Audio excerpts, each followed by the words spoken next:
प्रभु अपने लोगों को बचाता है। இன்னைக்கு நம்ம நம்முடைய தியானத்துக்காக எடுத்துக்கொண்ட வார்த்தை आज हमारे ध्यान के लिए चुना हुआ वचन है லூக்கா 14வது அதிகாரம் लूक का किताब 14वां अध्याय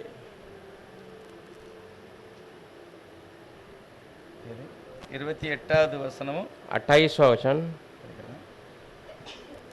28, 29, 30 வரைக்கும் 3 வசனம் வாசிக்கும் 28 से 30 तक 28, 29, 30। உங்களில் ஒருவன் ஒரு கோபுரத்தை கட்ட மனதாயிருந்து அஸ்திபாரம் போட்ட பின்பு முடிக்க திராணி இல்லாமற் போனால் பார்க்கிறவர்கள் எல்லாரும் இந்த மனுஷன் கட்ட தொடங்கி முடிக்க திராணி இல்லாமற் போனான் என்று சொல்லி தன்னை பரியாசம் பண்ணாதபடிக்கு அதை கட்டி தீர்க்கிறதற்கு தனக்கு நிர்வாகம் உண்டோ இல்லையோ என்று முன்பு அவன் உட்கார்ந்து செல்லும் செலவை கணக்கு பாராமல் இருப்பானோ? சரி, இந்த வார்த்தையில கர்த்தர் ஒவ்வொரு தனி நபருக்கும் ஒரு ஆலோசனையாக ஒரு காரியத்தை சொல்லுகிறார்। इस वचन में प्रभु हर एक अकेले व्यक्ति को एक सलाह देने जैसा बताता है। உங்களில் ஒரு மனிதன் ஒரு கோபுரத்தை கட்ட மனதா இருந்து अगर आप में कोई व्यक्ति कुछ बांधकाम शुरू किया, அதை அஸ்திவாரம் போட்ட பிறகு அதை முடிக்கக்கூடிய அதுக்கு வேண்டிய பணம் இல்லாம போனா उसका नींव डालकर फिर उसको बांधकाम करने का पैसे की कमी हो गया तो उसे எல்லாரும் பார்த்து சொல்லுவாங்க அதை கட்ட ஆரம்பிச்சான் ஆனால முடியல, सारे लोग देखकर क्या कहेंगे, इतने तो शुरू तो किया पर ये बांध नहीं पाया, அதை பரியாசம் பண்ணுவாங்க। उसमें मजाक करेंगे। அதனால அதை கட்டுறதுக்கு முந்தையே நம்ம உட்கார்ந்து என்ன செய்யணும், யோசித்து அதுக்கு எவ்வளவு பணம் ஆகும் அப்படிங்கறத நம்ம செலவெல்லாம் பார்க்கணும்। इसीलिए वो बांधकाम शुरू होने के पहले ही हम बैठकर उसका कितना खर्चा होगा उसका हिसाब किताब करना है। இதனுடைய பொருள் என்ன, கர்த்தர் ஒவ்வொரு மனிதனுக்கும் சில காரியங்களை நிர்ணயம் பண்ண அல்லது திட்டவட்டமாக செயல்பட முடியும் அப்படிங்கறத சொல்லுகிறார்। पर इसमें क्या बताता है परमेश्वर, हर एक व्यक्ति कोई बातों को वो जो योजना बनाकर उसको पूरा कर सकता है, ये विचार हमको प्रभु देता ஒரு है। சில அதிகாரத்தை ஆண்டவர் மனுஷனுக்கு தந்திருக்கிறார்। एक दो अधिकार प्रभु ने इंसान को दिया है, அவங்களே அதை நிர்ணயம் பண்ணி அதை திட்டம் பண்ணி செயல்படுத்துவது। वो खुद उसका जो है सोच विचार कर उसको पूरा कर सकते हैं और उसमें कार्य कर நிறைய பேர் நிறைய விஷயங்கள்ல என்ன செய்தாங்கன்னா ஆரம்பிச்சதை முடிக்க முடியாம போயிருது। बहुत सारे लोग क्या करते, शुरू तो कर देते पर वो खत्म नहीं कर पाते हैं। தெரியல, நிறைய வீடுகள்லாம் பார்த்தீங்கன்னா ஃபவுண்டேஷனோட கிடக்கும்। बहुत आपको पता होगा, बहुत सारे घर सिर्फ नींव डालकर छोड़ देते हैं, ऐसे ही पड़ा। சபைகள் கூட அப்படி बहुत போட்டு सारे भवन बांधने वाले भी ऐसे कर देते हैं। பக்கத்துல அந்த காலத்துல அது என்ன சொன்னாங்கன்னா ஒவ்வொரு கிராமங்கள்ல ஒரு பட்டணங்கள்ல சில அதிகாரிகள் இருந்தாங்க। उस समय में गांव में एक नगर में एक अधिकारी होते हैं, ஜமீன்தார்। जमींदार। அவங்க காலத்துல ஒரு கட்டணம் கட்டி அப்படியே போட்டது இன்னும் அப்படியே இருக்கு। उनके समय में ही एक बांधकाम शुरू कर नींव डालकर छोड़ दिया, आज भी वैसे ही है। அது மற்றவங்க செய்ய முடியாது, அந்த மாதிரி ஒரு பிளான் போட்டு கட்டிருக்காங்க। दूसरे लोग उसे पूरा नहीं कर सकते, वैसी योजना के साथ उसने शुरू किया था।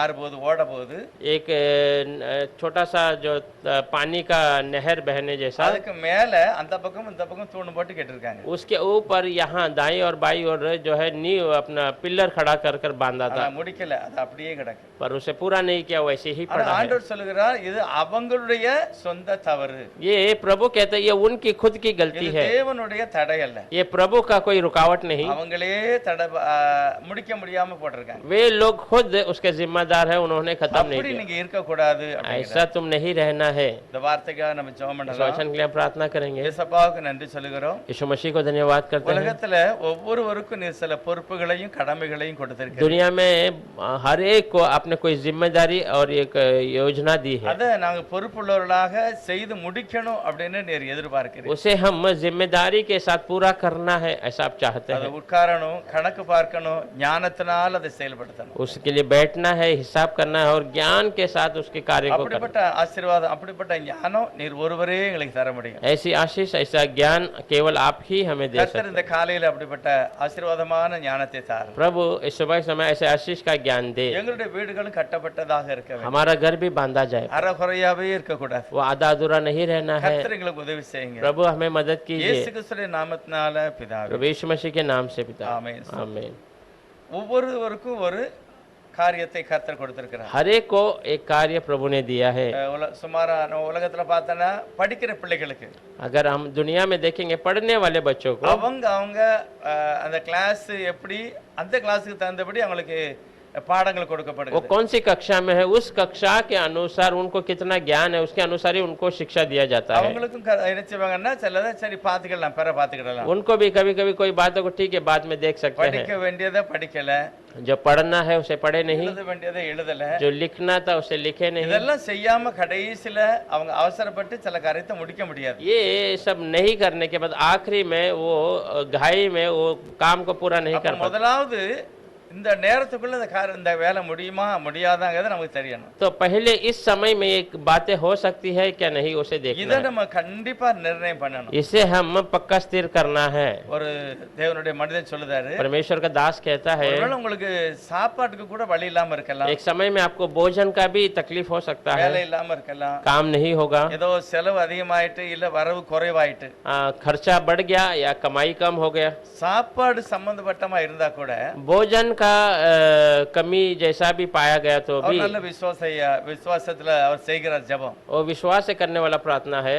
நீங்க ஒருவேளை பட்டினியா இருக்கக்கூடிய சூழ்நிலை இருந்தாலும் अगर आप भूखे रहने की परिस्थिति आ जाए तो भी, கடன் மட்டும் வாங்காம தெய்வ சமூகத்துல காத்திருந்தார், अगर उधारी लिए बिना प्रभु के उपस्थिति में इंतजार करेंगे, ஆண்டவரே எனக்கு என்னுடைய சூழ்நிலை எப்படி ஆயிட்டு, प्रभु मेरी परिस्थिति ऐसी हो गई है, நான் கடன் வாங்கி சாப்பிட மாட்டேன், मैं उधार लेकर नहीं நான் खाना चाहता, பட்டினியாவே இருப்பேன், मैं भूखा रहूंगा, நீர் தான் எனக்கு உதவி செய்யணும். आप ही मुझे मदद करना है। அந்த மாதிரி ஒரு ஆள் உட்கார்ந்ததுன்னா ऐसा एक व्यक्ति अगर बैठता கர்த்தர் है அந்த இடத்துல இறங்கி அவனை ஆசீர்வதித்து உயர்த்துகிறார். प्रभु उस जगह उतर कर उसे आशीष करता, ऊंचा करता। அநேகருடைய பரிசுத்தவனுடைய வாழ்க்கையில அப்படி நடந்திருக்கு. बहुत पवित्र लोगों के जीवन में ऐसा हुआ है। அந்த காலத்துல உள்ள நிறைய அப்போஸ்தலர்கள் அல்லது சுவிசேஷ ஊழியம் செய்தவர்கள், उस समय में बहुत सारे प्रेरित लोग, सुसमाचार का संदेश देने वाले, அவங்களுடைய சூழ்நிலையில எதையுமே எதிர்பார்க்காம ஊழியம் பார்த்தாங்க. उनकी परिस्थिति में वो किसी बात के इंतजार किए बिना ஒருவேளை सेवा करते। கர்த்தர் அவங்களை நடத்தின பாதை கடினமான ஒரு பாதையா இருந்தது. एक समय प्रभु उनको चलाने का जो मार्ग कठिन हो सकता है। வேதசாஸ்திரருடைய வாழ்க்கையில நிறைய இக்கட்டை துன்பத்தை அனுபவித்தார். वेदनाथ शास्त्री के जीवन में अगर हम देखें बहुत सारे तकलीफ और दुख में वो அவங்க बिताया। ரட்சிக்கப்பட்டது 1700க்கு முந்தி. वो सब उद्धार पाए 1700 सदी शताब्दी में। ஆனா நம்ம வேதாகம தமிழ்ல பிரிண்ட் பண்ணது 1600. पर वचन जब तमिल में प्रिंट हुआ वो 1600 के इसमें। அவங்க காலத்துல பைபிள்லாம் கிடையாது, उनके समय में ज्यादा वचन नहीं था, ஆங்கில பைபிள் வேணா இருந்திருக்கலாம். अंग्रेजी केवल रही होगी। ஆனா ஆண்டவரை ஏற்றுக்கொண்டு அந்த மாதிரி தியாகமாக வாழ்ந்தார்கள். पर प्रभु को स्वीकार कर वो पूरे मन से उनका पीछा किया। பட்டினியா இருந்திருக்காங்க, भूखे रहे हैं, ரொம்ப கஷ்டப்பட்டிருக்காங்க, बहुत कष्ट उठाए தனியா हैं, இல்ல குடும்பத்தோட. अकेले नहीं पूरे परिवार के ஆனா साथ। அவங்களுடைய ஆரம்ப ஸ்டேஜ பாத்தீங்கன்னா, पर उनके शुरुआत के समय को अगर आप देखोगे, கொன்று போட்டாலும் நான் கர்த்தருக்காக சாட்சியா இருப்பேன், मुझे मार डालोगे तो भी मैं प्रभु की ही गवाही அவர் बनकर கொடுத்தா நான் சாப்பிடுவேன், இல்லன்னா இல்ல. वो देगा तो मैं खाऊंगा, नहीं तो नहीं। இப்படிப்பட்ட ஒரு நிர்ணயம் எடுக்கணும், அதுதான் தேவன் விரும்புகிறார். ऐसा एक निर्णय लेना वही प्रभु இந்த चाहता है। அதிகாரத்துல அப்படியே கீழே வரும்போது சொல்லுகிறார், इस वचन में ऐसे नीचे आते समय कहता है உப்பு நல்லதுதான், नमक अच्छी बात है, ஆனா உப்பு சாரம் இல்லாம போனா என்ன पर பிரயோஜனம்? अगर नमक अपना स्वाद छोड़ दे तो உங்களுடைய क्या लाभ। தீர்மானம் நல்லதா இருக்கு, आपका जो विचार अच्छी உங்களுடைய है, ஆசை நல்லதா இருக்கு, आपकी आशा अच्छी बात है, ஆனா அது முடிக்கணும். पर उसे पूरा करना है। ஆண்டவர் சொல்றார், ஒரு காரியத்தை துவக்கத்தை பார்க்கலும் முடிவுதான் ரொம்ப முக்கியம். एक काम में शुरुआत से ज्यादा अंत बहुत अहम रखता ஆகவே है। நம்ம என்ன முடிவெடுத்தாலும் என்னுடைய ஆரம்பம் நான் உட்கார்ந்து முடியுமா முடியாதா அப்படின்னு செயல்படும் போது தான் கர்த்தர் கூட இருப்பார். इसीलिए मेरा कुछ भी परिस्थिति क्यों ना हो, मैं उसको पहले बैठकर होगा या न होगा करके उसको पूरा हिसाब करना है। வேதனாசாஸ்திரர் சொல்றார், ஒரு முறை இங்க இருந்து அவங்க இலங்கைக்கு ஊழியத்துக்கு போறாங்க. वेदनाथ शास्त्री कहते हैं एक समय में यहाँ से वो श्रीलंका में सेविकाई के लिए जा रहे हैं। காலத்துல கப்பல்ல தான் அவங்க போகணும். उस समय में नाव से ही जाना है। சில நேரம் காற்று இல்லைன்னா போக மாட்டாங்க.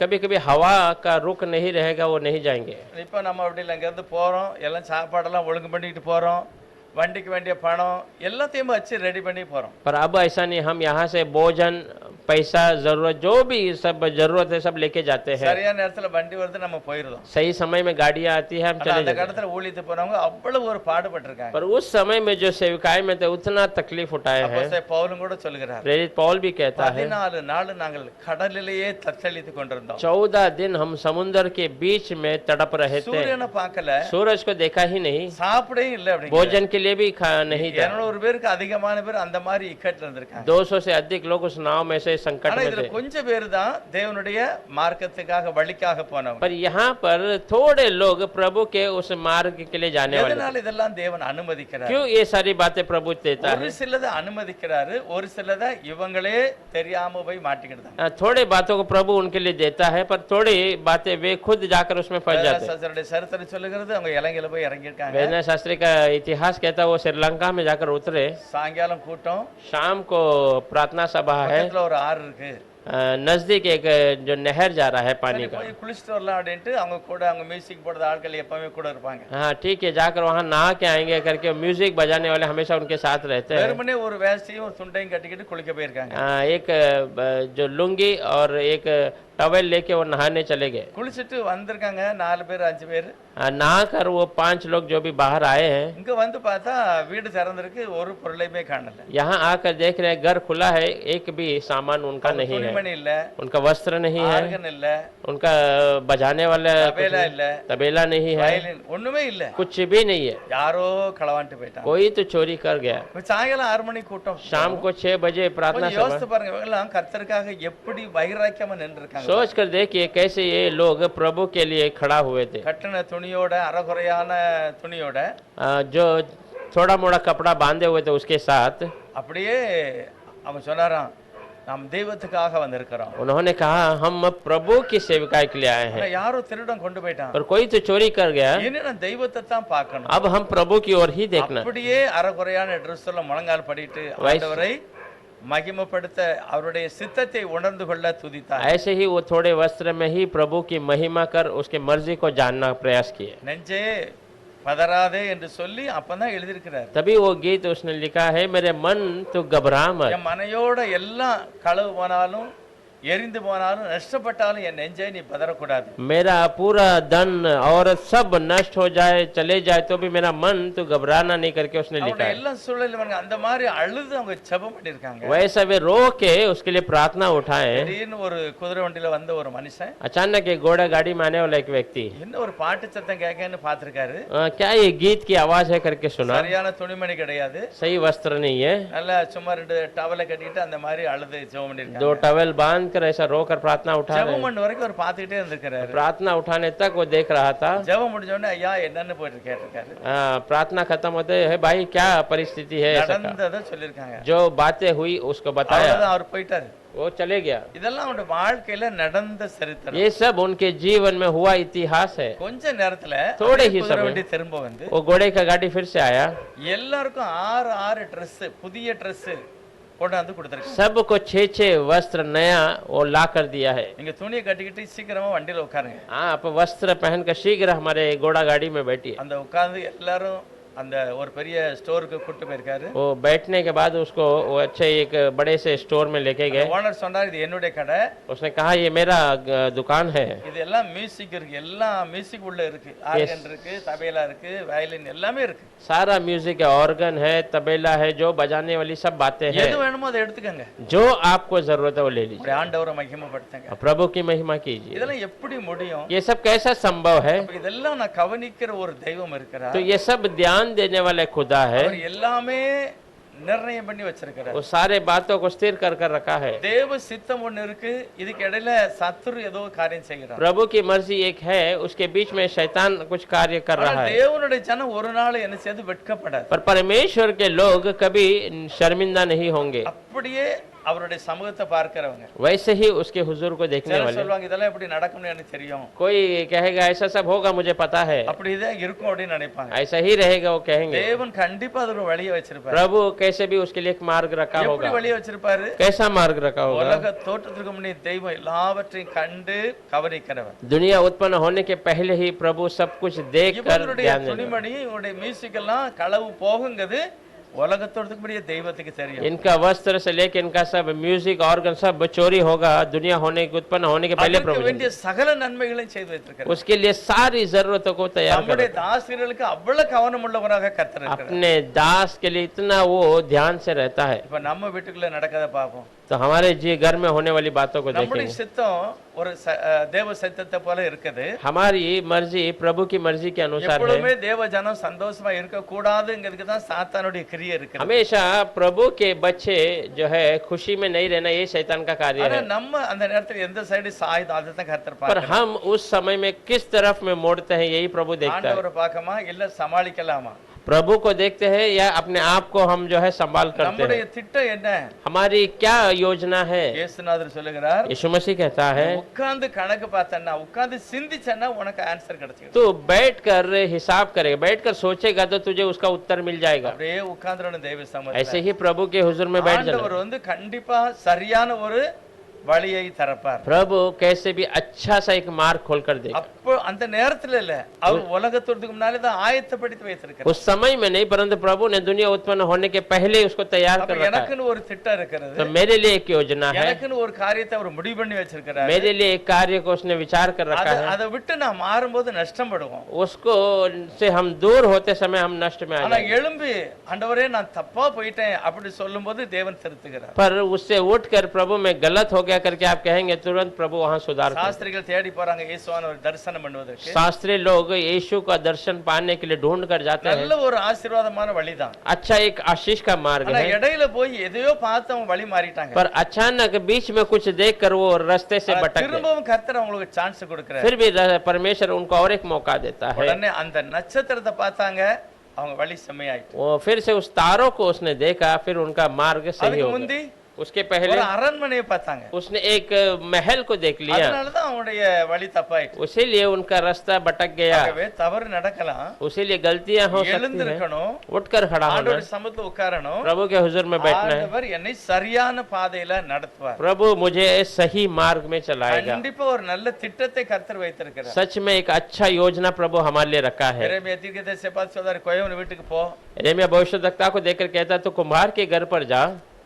அந்த தீர்க்கதரிசியை பார்த்து சொல்லுகிறாரு, वो भविष्यद्वक्ता को देखकर कहता है, அதாவது நான் ஒரு பாத்திரத்தை நல்ல மாதிரி செய்யணும் அப்படின்னு திட்டம் வைத்தேன். मैं एक बर्तन को अच्छे से बनाना ये योजना मैंने रखा है, அப்படிதான் நினைச்சு நான் செய்தேன். ऐसे ही समझकर मैं कर रहा हूँ। ஆனா என் கையில இருக்கும் போதே அது தப்பாகி போச்சு. पर मेरे हाथ में रहते समय में ही वो गड़बड़ हो அது गया, கெட்டு போய் விட்டது. वो खराब हो गया, அது தன்னைத்தானே கெடுத்து கொண்டது. वो अपने आप को खराब कर दिया। ஆனாலும் நான் என்ன செய்தேன்னா, சரி பரவாயில்ல, வேறொரு வழியாக நான் மாற்றுவேன். फिर भी मैं क्या करता हूँ, ठीक है मैं उसको दूसरे मार्ग से तैयार எத்தனை करूंगा। பேரை கர்த்தர் இப்படிப்பட்ட ஒரு சூழ்நிலையை மாற்றுகிறார். कितने लोगों को प्रभु ऐसे परिस्थिति से நான் बदलता है। நினைச்சது நடக்கல. मैंने सोचा वो हुआ नहीं, ஆனாலும் தேவன் என்னை கைவிடாமல் என்னை காப்பாற்ற फिर விரும்புகிறார். भी परमेश्वर मुझे छोड़े बिना मुझे बचाना चाहता நான் है। ஜெர்மன் ஹாஸ்டல்ல படிக்கும்போது जब जर्मन के हॉस्टल में पढ़ रहे थे, ஃபெயில் ஆயிடுச்சுன்னு பாம்பே வந்துட்டேன்.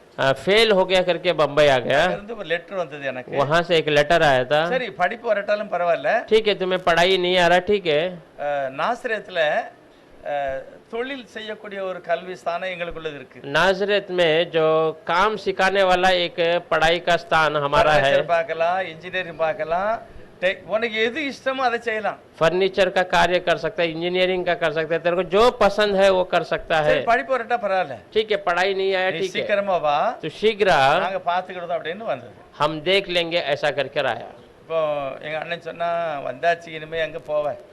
भाई ने कहा बम्बई तो अभी आ गया, अभी फिर से क्या उधर लौटेगा। நாங்க வர முடியாதுன்னு சொல்லி हमने लेटर में लिख दिया कि हम नहीं आ ஒரு सकते। லெட்டர் போயிட்டு வர குறைஞ்சது 15 நாள், ஒரு மாசம் ஆயிரும். एक लेटर आकर जाने के लिए तकरीबन 15 दिन या 1 महीना हो जाता இந்த था। லெட்டர் நேரா ஜெர்மனுக்கு போகுது, ஜெர்மன்ல இருந்து இன்னொரு லெட்டர் வருது எனக்கு. ये लेटर फिर जर्मन चले गया, फिर से वहां से उसका एक उत्तर लेटर சரி, आया। பாம்பேல இருக்கியா? அப்ப நாசிக்ல எங்களுடைய ஸ்தாபனம் இருக்குது. ठीक है बम्बई में है तो वहां पर नासिक में हमारा एक स्थान है। அங்கேயும் இதே மாதிரிதான், உனக்கு எது வேணுமோ அதை நீ படிச்சு ஆண்டவருக்கு சாட்சியா இருக்கணும். वहां पर भी ऐसे ये तो जो चाहिए तो पढ़कर प्रभु की गवाही बनकर रहना है। அங்க போய் எல்லாம் பார்த்துட்டு எல்லாம் வந்தாங்க. वहां पर जाकर सब देख कर आए, எல்லாம் இருக்கு, सब कुछ है, ஆனா நாங்க தான் போகல. पर हम नहीं गए தேவன் யோசிக்கிறாரு, क्योंकि प्रभु सोचता है நான் படிப்பு தான் படிக்கல, ये पढ़ाई नहीं किया, ஆசிரியத்துக்கும் போகல, नाजरेत में नहीं गया, நாசிக்குக்கும் போகல, नासिक में भी சரி नहीं இவன் गया, என்னதான் செய்கிறது? तो इसे क्या करूं। தேவன் திட்டம் செய்கிறார். प्रभु योजना बनाता है, தீர்மானத்துல நான் வழிக்கு போனாலும் அவர் வழிக்கு விடல. उसके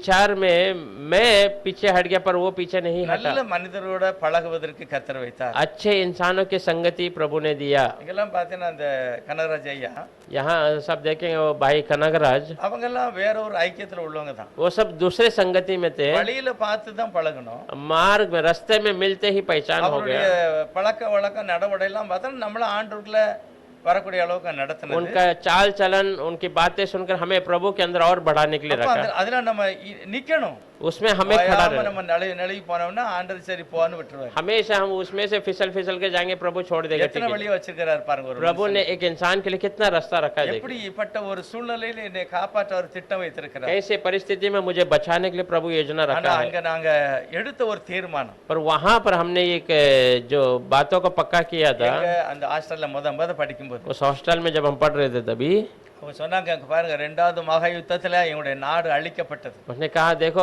दूसरा महायुद्ध में हमारा देश नाश किया गया। எங்க தேசத்துல ரொம்ப பணம் இருக்கு, வைக்க இடம் இல்லாம நாங்க உங்களுக்கு கொடுக்கணும்னு நினைக்காதங்க. हमारे देश में बहुत सारी धन है, हमारे पास रखने को स्थान नहीं, इसलिए हम दे रहे हैं सब। அப்படி நாங்க கொடுக்கல. ऐसा हम नहीं दे நம்ம रहे हैं। கஷ்டப்படுதோம். हम कष्ट उठाते हैं। கஷ்டத்துக்கு மத்தியில கஷ்டப்பட்டவங்களுக்கு நம்ம உதவி செய்யும்போது इस कष्ट के समय में कष्ट लोगों को हम मदद करेंगे तो கர்த்தர் எங்களை ஆசீர்வதிப்பார். प्रभु हमें आशीष करेगा। அப்படிதான் நாங்க செய்துகிட்டு இருக்கோம். ऐसे ही हम कर रहे நீங்களும் हैं। அதை செய்வீங்களா? आप भी उसे क्या करेंगे? क्या செய்வீங்களா அப்படி சொல்லும்போது எல்லாரும் கை வைத்தினாங்க. करेंगे क्या पूछा तो हम सब ने हाथ उठाया, நாங்க ஒப்புக்கொடுத்தோம். हमने सौंपा था। நாங்க கர்த்தருக்காக வாழுவோம். हम प्रभु के लिए जिएंगे, நாங்க வேதாகமத்தை மறக்க हम மாட்டோம். वचन को भूलेंगे நீங்க नहीं, செய்த நன்மையை மறக்க மாட்டோம். आपने किए भलाई को हम भूलेंगे எங்களால नहीं। எந்த உதவியை நாங்க செய்வோம். हमसे जो मदद होगा उसके लिए हम இந்த आप करेंगे। தீர்மானத்தை கர்த்தர் ஆசீர்வதித்தார். ये जो विचार को प्रभु आशीष कर வழி दिया। எங்கெல்லாமோ போச்சு, ஆனா கர்த்தர் விடல. मार्ग किधर भी क्यों ना गए पर प्रभु ने छोड़ा இதுல नहीं। ஜெயம் பெற்றது யாரு? தேவன் தான். इसमें विजय पाने वाला कौन? அப்ப प्रभु அவர் ही है। உலகத்தோற்றத்துக்கு முன்னாலே சில காரியங்களை தீர்மானித்து तो வைத்திருக்கிறார். वो दुनिया उत्पन्न होने के पहले ही बातों को निर्णय कर लेता है। இருக்கிற எல்லாருக்கும் அவர் தீர்மானித்து வச்சிருக்கிறார். यहाँ रहने वाले हर एक को एक विचार रखा है। கடைசி பெஞ்சில இருந்தாலும் சரி, முன் பெஞ்சில இருந்தாலும் சரி, आखिरी बेंच में हो या पहले स्थान में क्यों ना हो, எங்க இருந்தாலும் கர்த்தர் உங்களை குறித்து ஒரு தீர்மானித்து வைத்திருக்கிறார். कहीं पर भी क्यों ना हो, प्रभु आपके लिए एक योजना बना कर இன்னைக்கு ஒரு பிரசங்கர் சொல்றாரு, उस दिन एक प्रचारक कहता है பள்ளிக்கூடத்துல பாடம் சரியா படிக்கல, मैं जो स्कूल में सही से पढ़ाई नहीं என்னை किया, கடைசி பெஞ்சில தான் உட்கார வச்சிருக்காங்க. मुझे आखिरी बेंच में रखा था। கர்த்தருடைய சமூகத்துல நான் முத வரிசையில இருக்கிறேன். प्रभु के उपस्थिति में हुजूर में मैं पहले स्थान அவருடைய में हूं। கிருபை தான். वो प्रभु का अनुग्रह है। தேவன் அப்படியே என்னை கைவிடல. प्रभु ऐसे ही मुझे छोड़ा नहीं। பள்ளிக்கூடத்துல நான் பின்னால இருந்தேன், हाँ, पढ़ाई के स्थान में मैं पीछे சபையில था, நான் முன்னால இருக்கிறேன். पर कलीसिया में मैं आगे தேவன் हूं। என்னை அப்படி நடத்தினார் அப்படிங்க. प्रभु मुझे ऐसा चलाया, ऐसा किया। இதனுடைய நோக்கம் என்னன்னா, தேவன் ஒவ்வொரு மனுஷர்களுக்கும் ஒரு காரியத்தை அவரே திட்டமா வச்சிருக்கிறார். इसका क्या विचार है? प्रभु हर एक व्यक्ति को वो योजना बनाकर रखता है। அதத்தான் ஆண்டவர் சொல்றாரு, நீ உட்கார்ந்து யோசி, वही प्रभु कहता है तू बैठ कर நீ सोच, திட்டம் போடு, முடியுமா முடியாதா? तू विचार कर कि हो सकता है कि नहीं, முடியலன்னா என்ன செய்யணும்? नहीं होगा तो क्या है। அப்படியே விட்டுற சொல்லல, उसे ऐसे ही छोड़ने नहीं कहा है। முடியலன்னா என்ன செய்யணும்?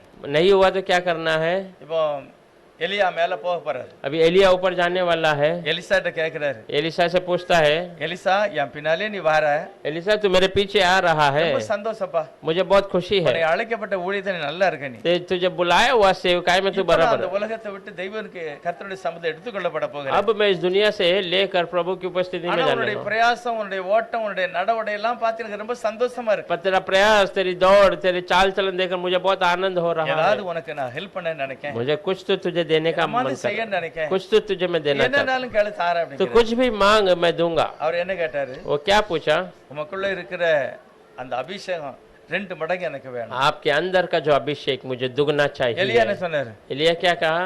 அரிதானதை கேட்டுக்கொண்டாய். तू असंभव बातों को मांगा அரிதானது है, என்னது? கொடுக்க முடியாதது நீ கேட்க அப்படிங்கிற மாதிரி तू இருக்கு. ऐसा मांग रहा है जो मैं नहीं दे सकता हूँ। ஆனா எலியாவுக்கு கொடுக்க முடியாது. एलिया नहीं दे सकता ஆனா है, எலியா பின்பற்றுகிற தேவனால முடியும். पर एलिया जो पालन करने वाला प्रभु कर கர்த்தரால सकता है। முடியாது ஏதாவது இருக்கா? प्रभु से कुछ है असंभव? எல்லாம் முடியும். सब कुछ संभव है। கர்த்தரை நம்பி எலிசா கேக்குறாரு, உங்களுக்குள்ள இருக்கிற அபிஷேகம் தேவன் தான் தந்தாரு, प्रभु से भरोसा रख एलिसा पूछता आपके अंदर जो अभिषेक प्रभु ने दिया है எனக்கு 2 மடங்கு வேணும். मुझे वो दुगना चाहिए। கிடைச்சதா இல்லையா? मिला कि नहीं? கிடைச்சது. मिला। எப்படி கிடைச்சது? कैसा मिला? அப்ப எலிசாக்காக கர்த்தர் உலக தோற்றத்துக்கு முந்தையே நிர்ணயம் பண்ணி திட்டம் பண்ணி एलिसा के लिए प्रभु ने दुनिया उत्पन्न होने के पहले वो योजना बना ली। எல்லாருக்கும் யோசிக்கணும். सब सोचना है, இதெல்லாம் வேதாகமத்தில் எழுதப்பட்டவங்களுக்கு மட்டுமா இல்ல உலகத்துல இருக்கவங்களுக்குமா? ये सारे वचन में लिखे हुए लोगों के लिए है या पूरे दुनिया के लोगों के लिए? பிரதர் உங்களுக்கு இருக்கா? क्या आपको है? क्या பிரதர் உங்களுக்கு இருக்கா ஏதாவது ஆண்டவருடைய நோக்கம் திட்டம்? आपका कोई विचार है प्रभु का विचार आपके लिए? அவர் உங்களை பற்றி ஏதாவது நினைச்சு வச்சிருக்காரா இல்ல இல்லையா? आपके बारे में प्रभु कुछ सोच के रखा है कि नहीं? அப்படி நினைச்சு வைக்கல அப்படின்னா अगर नहीं सोचा है तो நம்மளை பார்த்து பரியாசம் பண்ணதவன் பிற ஆண்டவரையும் பார்த்து பரியாசம் பண்ணுவான். हमारे ऊपर मजाक करने वाला भी प्रभु को देखकर भी मजाक करेगा। பிள்ளைகள் கர்த்தரால் ஒரு சுதந்திரம், बच्चे प्रभु की ओर से आने वाली நம்ம स्वतंत्रता எல்லாம் है। தேவனால हम உண்டானவர்கள். सब प्रभु से जन्मे हुए அப்ப हैं। நம்மளை பற்றி அவருக்கு ஒரு திட்டமும் நோக்கமும் இல்லைன்னா அது எப்படி நம்ம तो हमारे बारे में एक विचार एक योजना नहीं है तो वो कैसा அப்ப संभव है? அவருக்கும் ஒரு இது இல்லாம போயிருமே. तो उसका कोई फिर विचार ही नहीं होगा। அப்ப அவர் என்ன வச்சிருக்கிறாரு? तो वो क्या रखा है? உருவாக்குகிற ஒவ்வொரு பொருட்களுக்கும் ஒரு வேல்யூ வச்சிருக்கிறாரு. मैंने जो बनाया हुआ हर एक वस्तु का एक मोल एक कीमत रखा है। என்ன படைப்பானாலும் சரி, कोई भी सृष्टि क्यों ना हो, சாதாரண பொருளா இருந்தாலும் சரி, साधारण कोई भी वस्तु क्यों ना விலை हो, உயர்ந்த வெள்ளி பொன்னா இருந்தாலும் சரி, बहुमूल्य सोना चांदी क्यों ना हो, எல்லாத்துக்குமே தேவன் ஒரு தகுதியையும் ஒரு தீர்மானத்தையும் வைத்திருக்கிறார். सबके लिए प्रभु ने एक उसका इज्जत और एक परिस्थिति रखा है। சாலமன் சொல்லுகிறார், सुलेमान कहता है, எறும்பை கூட கவனிச்சு பாரு, मूंगी को तू ध्यान लगा के அவர் देख, என்ன நோக்கத்துல செய்தாரோ அதை அப்படியே செய்கிறார். वो किस विचार से प्रभु ने उसे बनाया वो काम को कर रहा है। நம்ம எத்தனை பேர் அவருடைய சித்தத்தை உணர்ந்து ஓடுகிறோம், இல்லைன்னா நம்ம இஷ்டப்படி ஓடுறோம். आज हम कितने लोग उसकी मर्जी को जानकर दौड़ रहे हैं या अपनी मर्जी से चल रहे हैं? வேதத்தை வாசிக்க இஷ்டம் இல்லாதவர்கள், वचन नहीं पढ़ने का मन वाले, அப்படி யாரும் இருக்கீங்களா? ऐसा कोई है यहाँ पर? தேவனுடைய திட்டம் நீங்க வேதம் வாசிக்கணும். प्रभु का योजना है तो वचन पढ़ना है। அதுதான் நீங்க செய்ய போகிறத கணக்கு பார்க்கறத மாதிரி. वही तू जो काम करने वाले उसका हिसाब करने முடியுமா जैसा, முடியாதா? उससे होगा कि नहीं, அந்த திட்டம் போடுகிறது, वो विचार डालना हो, உட்கார்ந்து யோசிக்கணும். वो बैठकर सोचना है। அதுதான் வேதாகமத்தையே கர்த்தர் கொடுத்திருக்கிறார். इसीलिए वचन को प्रभु ने हमारे हाथ அதை में நீ दिया। எடுக்கல அப்படின்னா अगर उसको तो उठाया नहीं என்னமோ கோபுரம் கட்டன்னு ஆசைப்படுத, तो कुछ तो बांधकाम करने का सोच रहा है, அறகுறையா விட்டுருவே நீ. पर उसको बीच रास्ते में छोड़ देगा, முழுமை பெறாது, वो पूरा नहीं होगा, நீ தோல்வி அடைஞ்சு तो போவ, हार जाएगा, உன்னை பரியாசம் பண்ணுவாங்க. तेरे पे मजाक उड़ाया जाएगा। அப்படிப்பட்ட நிலை வரக்கூடாதுங்கிறதுக்கு தான் वैसी परिस्थिति नहीं आना है, इसीलिए நான் உட்கார்ந்து கணக்கு பார்க்கணும். हम बैठकर हिसाब करना है। கர்த்தர் நமக்காக சில காரியங்களை நியமித்து வைத்திருக்கிறார். प्रभु हमारे लिए कुछ बातों को तैयार कर அதை रखा நான் है, அடையாளம் கண்டாதான் நான் வாழ முடியும். उसको मैं पहचानूंगा तब मैं जी सकता हूँ। பவுல் ஒரு காரியத்தை சொல்றாரு பாருங்க. पौल एक बातों को कहता है, 2 देखिए தீமோத்தேயுவின் புத்தகத்துல दूसरा तीमुथियुस का किताब में 1வது அதிகாரத்துல 9வது வசனம். पहला अध्याय में 9वां वचन। 2 தீமோத்தேயு 1:9. அவர் நம்முடைய கிரியைகளின்படி நம்மை ரட்சிக்காமல் தம்முடைய தீர்மானத்தின்படியும் ஆதி காலம் முதல் கிறிஸ்து இயேசுவுக்குள் நமக்கு அருளப்பட்ட கிருபையின்படியும் நம்மை ரட்சித்து பரிசுத்த அழைப்பினாலே அழைத்தார். यह जानकर की व्यवस्था धर्मी जन के लिए नहीं पर अधर्मियों को, निर्कुशों, भक्तिहीनों, पापियों, अपवित्र और अशुद्ध मनुष्य, माँ बाप के घात करने वालों का हत्यारा है. 2 தீமோத்தேயு 1:9 நீ 1 தீமோத்தேயு போட்டிருக்க. 2 தீமோத்தேயு வாசிக்கலாம். அவர் நம்முடைய கிரியைகளின்படி वो हमारे कामों के अनुसार நம்ம ரட்சிக்கவில்லை, हमें उद्धार नहीं किया, தம்முடைய தீர்மானத்தின்படின்னு போட்டிருக்கு. पर उसके विचार के अनुसार। எப்ப தீர்மானிக்கிறாரு? उसने कब विचार किया? எப்ப தீர்மானிக்கிறாரு? कब विचार किया? எப்போ? कब वो विचार करता है? ஒரு வீட்டை கட்டும் போதா கட்ட முந்தியா? एक घर बांधने के समय करता है, एक बांधने के पहले। நம்மளே சொல்றாரு நீ கட்ட முன்னால உட்கார்ந்து யோசிங்க. हमें खुद कहता है तू बांधने के पहले विचार कर। அவர் நம்மள உண்டாக்கு முன்ன யோசிப்பாரா, நம்மள உண்டாக்குன பிறகு யோசிப்பாரா? वो प्रभु हमें सृष्टि करने के बाद सोचेगा या करने के पहले என்ன विचार உருவாக்கு करेगा? முந்தியே சோதிக்கிறார். हमें विचार அவர் நோக்கம் வச்சிருக்கிறார். उसने विचार रखा है, ஆனா இதுல நான் அங்கங்க போக முடியும். पर उसमें मैं इधर उधर जा सकता हूँ।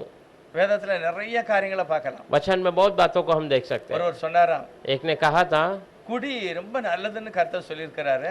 पीना बहुत अच्छी बात है, ऐसा प्रभु சாராயம் कहते हैं। குடிக்கிறது ரொம்ப நல்லதுன்னு கர்த்தர் சொல்லியிருக்கிறாரு. दारू पीना बहुत अच्छा है, ऐसा प्रभु कहते பைபிள் हैं। அப்படிதான் எழுதி இருக்கு. बाइबल में तो ऐसे ही लिखा அதை है, எப்படி நீங்க தப்புன்னு சொல்ல முடியும்? उसको आप गलत कैसे कह सकते हो? சொன்னார், நானும் ஒரு பிரசங்கியா இருந்தாப்ப இதுவரைக்கும் இந்த வசனத்தை பார்க்கலையே, எனக்கு எடுத்து காமி அப்படின்னாரு. मैं भी एक प्रचारक हूँ, आज तक वो वचन देखा नहीं, तो मुझे लेकर दे बता। அவர் எடுத்து காமிச்சாராம் லூக்கா 1வது அதிகாரத்துல. उसने बताया लूक का किताब पहला अध्याय में।